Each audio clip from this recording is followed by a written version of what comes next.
Wunderschönen guten Morgen, ihr hört Inside Moin, ich bin der Manu und eine kurze Einleitung zu der Interviewfolge heute.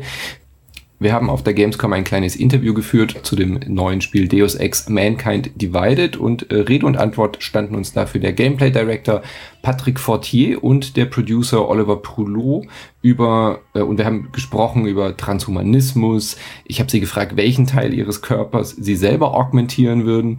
Was mich auch interessiert hat, ob dieser Begriff, den sie selber gewählt haben, Mechanical Apartheid, der im Trailer so bekannt gemacht wurde, ob der intern zu Diskussionen geführt hat, weil es ja auch ein Begriff Apartheid ein Begriff ist, der in unserer Geschichte sehr viel Geschichte mit sich bringt. Über solche Themen haben wir gesprochen und die wichtigste Frage für mich war natürlich, wird man Bossgegner im neuen Deus Ex zu Tode quasseln können, damit ich endlich einen Full Pacifist Run machen kann?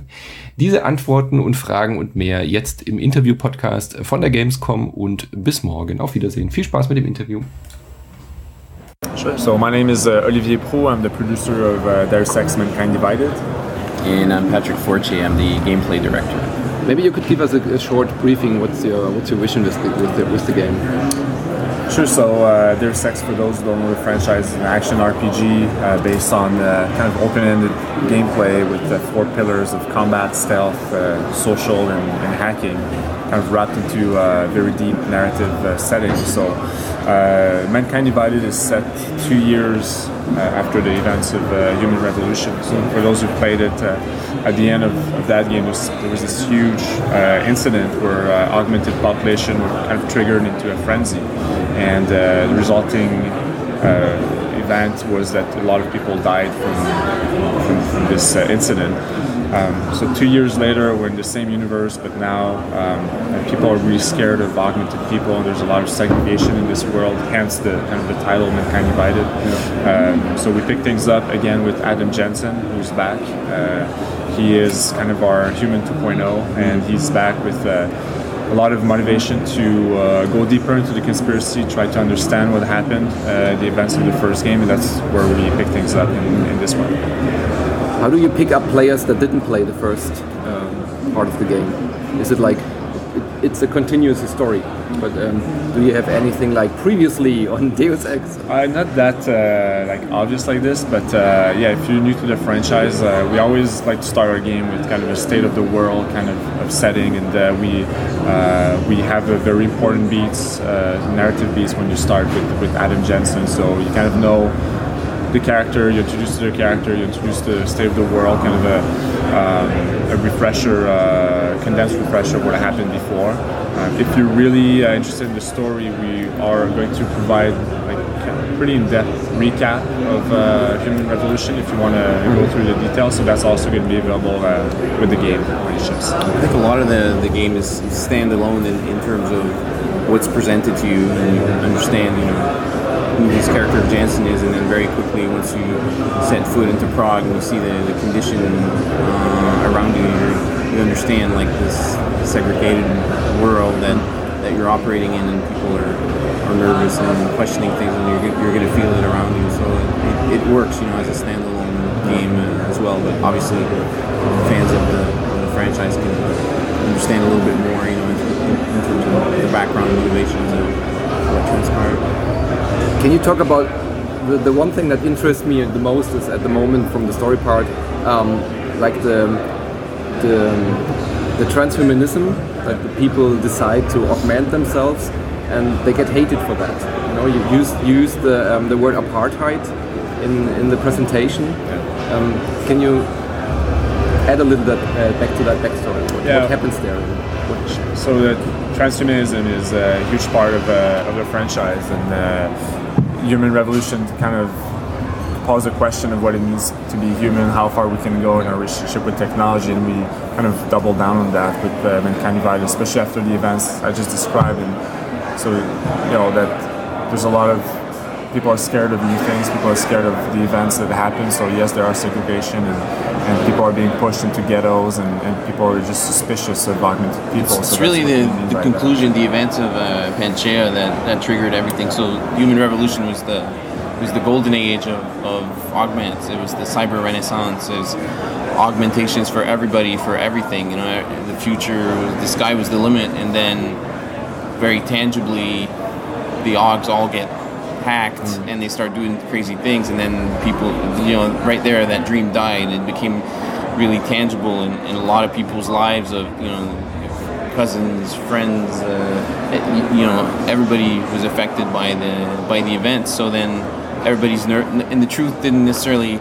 Some people know the truth, some people don't know the truth. What happened? How did it happen? Can it happen again? What's going on? And then I think in situations like that, you know, people tend to fall back to behaviors that we know and that we witness in the real world, which is to kind of close in and try to create division, you know, and divide and protect yourself and create walls rather than bridges.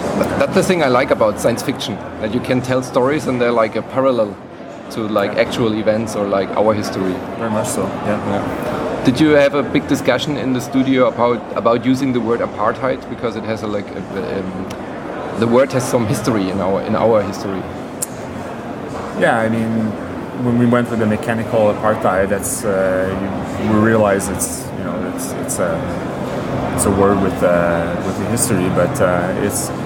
We like to visit important themes with this franchise, and the Deus Ex game. I think we're lucky to be able to explore the themes like this and to, you know, kind of reflect what happens in the real world in the sci-fi or cyberpunk setting. So. I really like we met that head on, you know, like because it's not a gratuitous use of it's exactly. A description of the reality, and if you don't make fun of it. No, not at all. I mean, if you look at the actual, you know, dictionary definition of apartheid, you know, that's exactly what it is. You know, apart, to put apart from the French. You know, we're not like trying to, you know, use it for just a random effect or anything like that. That's really the description of the world that you're operating in. And that's what's going to be interesting. Like in the demo, we go to Golem City and you get to see it. You know, in the demo, you start right away in the base and you're infiltrating that. But in the actual game, there's a whole social section that leads up to that, where you're actually going to see like how people are treated. You're going to interact with them. You're going to see what's going on in there, and you're gonna really experience it yourself as well later in the game. You know, you're gonna live both sides of that story as well. Yeah. That was my question: if you let the player feel the racism that happens to the augmented people, or is he too powerful for that? Well, the interesting thing about Adam himself is that he doesn't really fit in either group, because obviously he's augmented, so he's not a natural. So you know, he is being pointed out by the natural, so as a freak. But as he makes his way through Golem cities or ghettos like that, he's all shiny and new with these experimental augs. He clearly doesn't belong. He hasn't lived through the same difficulties, and he doesn't need neuroposin. I mean, he's just completely different from them. So he doesn't actually belong to either group.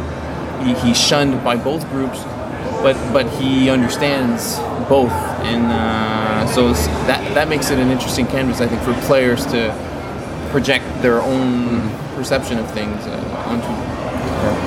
Would you guys augment yourself? And what would the first part of your body be? That's a really good question. The older I get, the more maybe down in a few years, but I think right now, as a 35-year-old guy, I mean, in good health, I would not. But I think it's as you are having difficulties, or we already see in the world, like people who are disabled and they're starting to have like those. I wouldn't say augmentations. Yeah, but it's a different option if you like have an accident and you're able to replace a hand with technology, or if you decide for yourself to give away an eye, for example, to build in a camera.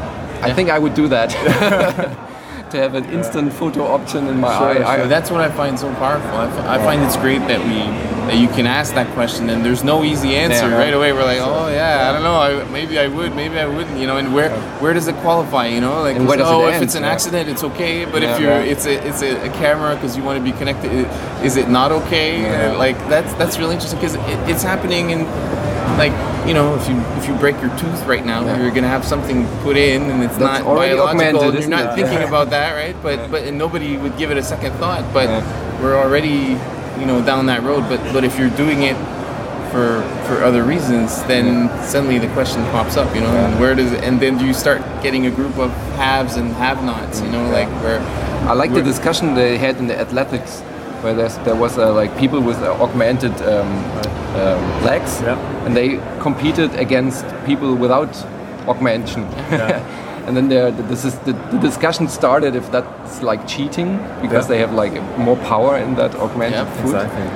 And I think that's interesting questions that the game hopefully unfolds. Yeah, and those are types of questions that I mean, we can have all our opinions, but with these themes, it's with a game like this interesting to kind of ask the questions to the players and to explore these themes. And there's no kind of black or white solution or answer to those questions, and those are the kind of questions and things that we like to explore when we create those games. What is the motivation for the normal people in this world to get augmentation? They're not a soldier or like military stuff. Is there like a background story for people you create in the game? Well, I think, you know, some of that was established with HR. That was the dream of the cyber renaissance. Of, you know, I'm in the business of, you know, selling houses. All right, so I need an augment to, you know, a social augment, so I can convince better and I can argue better and I can read body language better. And if I'm in the sports field, then, you know, I need to compete. I need more power if I'm doing this or that. And then, you know, the events that ultimately transpired, they scared people in terms of, oh, there's a consequence to that. You know, you're leaving yourself vulnerable, or you know, how does it really transform things? So that's where now I think people are, you know, in 2 years later, people are kind of shying away from it, and yet I'm sure there's still desire there for the added advantages of the augmentation. So like there's, you know, whole idea of like black market augmentations and things like that. But in terms of motivation, I think that humans were always looking for the next sort of the new tool to help us be more efficient and you know, live longer or more happily or whatever than the way it's sold to us. And like in the world of human revolution, that's kind of the next big thing, is those you know, those human augmentations, and leading to what Pat just described. Talking about the new stuff for the game, I really loved the first game with doing a pacifist run. Yeah, I was one of the 2 guys, I guess. That was more. There's a few. I bet, I really enjoyed that, and I'm looking forward for that in the next game. And of course, I bet you heard that for the first time, the boss battles. How did you change? The what? I heard rumors that there are like new options for the bosses, or like for big guys. So can you talk them to death, or what is the new option? No, you can't talk them to death. It's a good question because it gives us a chance to rectify. Yeah. So what thought maybe you can go deeper into that? Well, obviously there are encounters with not bosses but characters where you have like these kind of verbal debates with them, and that's still a big part of the game. And then the traditional boss fights is something else. So it's not, you know, you can't talk them to death, or you can't just stop any firefight and start talking your way out of it. And like we've said before, you know, I want to play that game, but you know, we haven't solved that yet. Mankind Divided isn't that game. But however, having said that, in light of a pacifist run, it means, you know, not killing anybody and being non-lethal. Well, for Mankind Divided, bosses are people too. Yeah. So they're included in that in that. But so a real pacifist run, right? Is absolutely, for sure, possible. And but from a game design objective, it's easier to just ignore like this is just a guard. Knock him out. Right. We don't care about him anymore because he's not part of the story. But some bosses or anything that do you encounter, you just can't say if they wake up, the problem is back again. You know. Right. You have to find a solution for that, I guess. Yeah. So, we like to ask the question: with our boss fights in games in 2015, right? Exactly. So it's kind of a game design trope that we've been carrying as hit the red areas. Exactly. So now, so we're asking that question. But our point is that any important character you'll encounter in the gameplay aspect, you can approach it in a consistent way that you've been playing so far. Okay. For us, that's really important. Can you tell me a little bit about what's your new favorite part of the game, or what do you enjoy most about designing this edition? I really enjoyed the improvements we brought to the combat aspect of the game. Not that combat is more important than the other pillars. It was important for us to bring it to the same level as stealth. So, Deus Ex, the point is you can play however you want, so every option has to be leveled. But personally, I like to kind of mix my stealth predator run with a bit of combat mixed in, and I'm really happy with the work that Pat and his team did in terms of the fluidity of the controls, how we mixed in some new augmentation, really easy to access in the controller.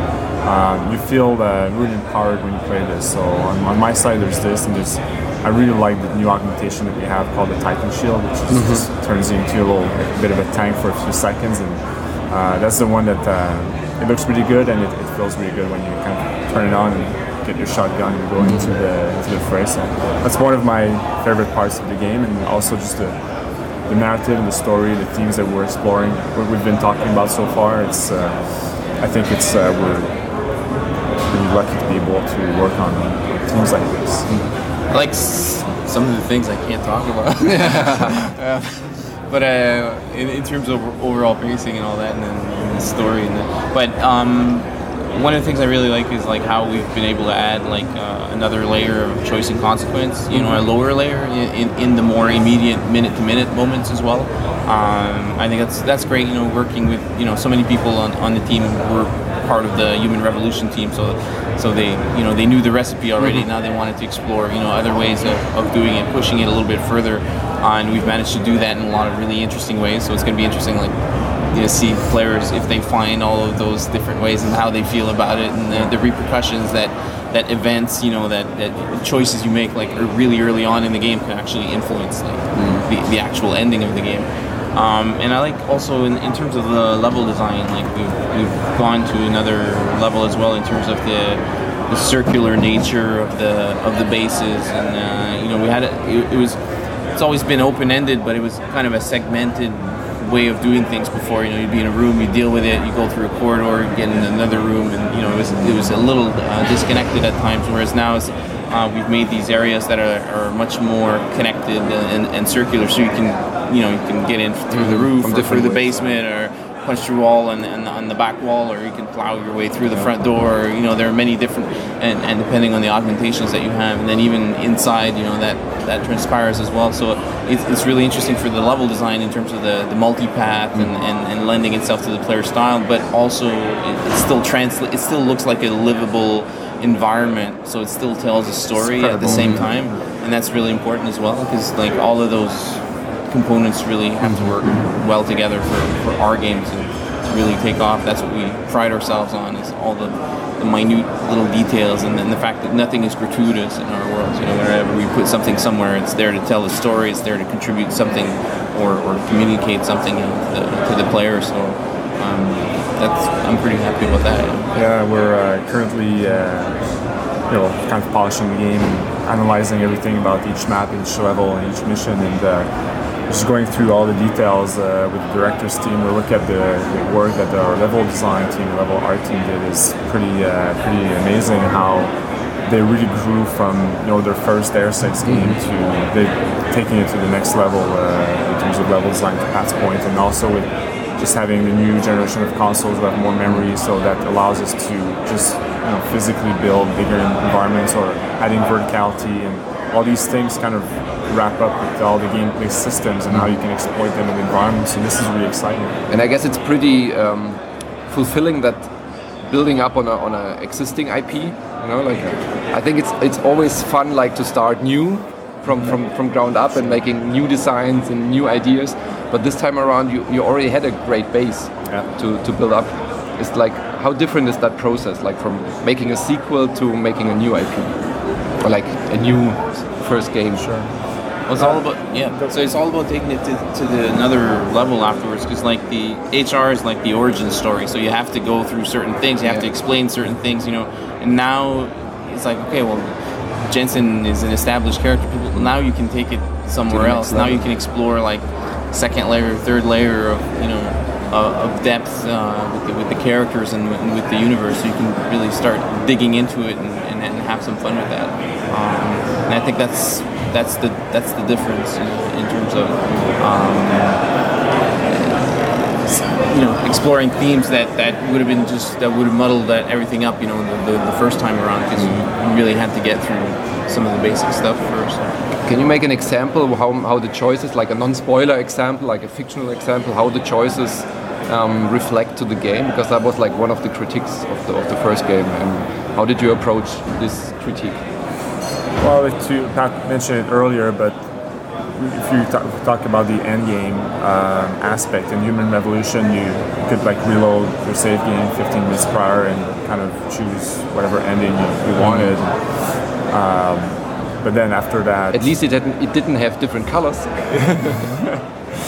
Exactly. But now with this one, we want to really build sort of that end game organically throughout the whole playthrough. So choices that you make in the first few hours of the game might have an impact to the options that you have available at the end. Maybe you picked up an object that allows you to do something with certain characters at the end of the game. So this was for us really important to bring it to that level and make the player feel that what he played through for all those hours had the impact at the end. So this was it's little things like did you get somewhere? Did you do something quickly enough or not quickly enough, and that maybe you didn't even realize that it would have an impact, but it did? Or did you fully explore an area? Did you find something that maybe other people didn't find? Did you have a conversation with a character, and did you push that far enough or explore that conversation enough to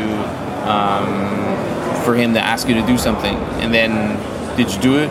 And if you did, how did you do it? And then all of those things, maybe you don't even realize. You're like, oh, I did it, yeah, but how did you do it? And that actually ends up turning up again later on, and then having all kinds of different consequences. So it's things like that, To have a sort of concrete example, if for those who've watched the E3 demo, the 25-minute demo we put together, so there's a part where in the demo we're kind of violently playing and just wiping up everyone and playing like that, and then we end up meeting this character, Talus Rucker. We have a debate with him, but when he greets us, he's like, hey, you please stop killing my man. We're trying to do the right thing. So he reacts to how you play. The introduction, it reacts to how you play, and then the debate turns different, and the conclusion is a bit different because of the way you approach it. If it would have been a pacifist run there, you would have a bit of different dialogues and options. So you feel it right away. Yeah, it would impact the gameplay afterwards as well. The alarm wouldn't be given off. You'd be able to continue your escape in a stealth way, as opposed to having his guards like drilling through the door and all that. So that would be like a natural approach to like let the player flow through the different options you open up for inside the game. But how hard is it to make that to tell a story inside that building of like choices and decisions? It's quite hard. I mean, it requires many lines of dialogues, and for a narrative team, it's quite a challenge. An audio team, and all the recording, the actors. It's be a challenge for the QA team as well. So that's one part is the writing, the recording, and then after that is with just the level of design team, making sure that everything's scripted really well and that we understand. And then it's play testing, making sure that the players understand, and the QA aspect is a huge challenge, because it's not just one sort of golden path we have to test, it's many golden paths with many different branches. So it's definitely an interesting production challenge.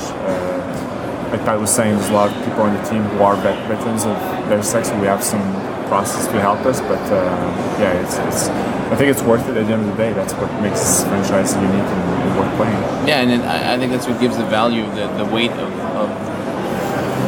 the reason people get interested in the world, is that they do feel like their actions have actual consequences. And I mean, we're not going to pretend like we've completely solved it or anything like that. There's a beginning, a middle, and an end, and there are required beats that you're going to go through. But the way that you're going to do it, and some of the specifics, some of the end conditions with which you finish. Maybe some characters are not there because of things that you did, or maybe they are there. Maybe you have certain, the condition of the world will ultimately be quite different based on what you do. So I think that's what gives value to the whole premise. Like, we're giving you that freedom in the second to second of the gameplay, but it really takes on a real meaning if you can actually see it in the end result. Thanks, guys. Thank you. Thank you for your time. Good luck with the game. Thank you. And have a nice gamescom. Thank you. Bye. You too.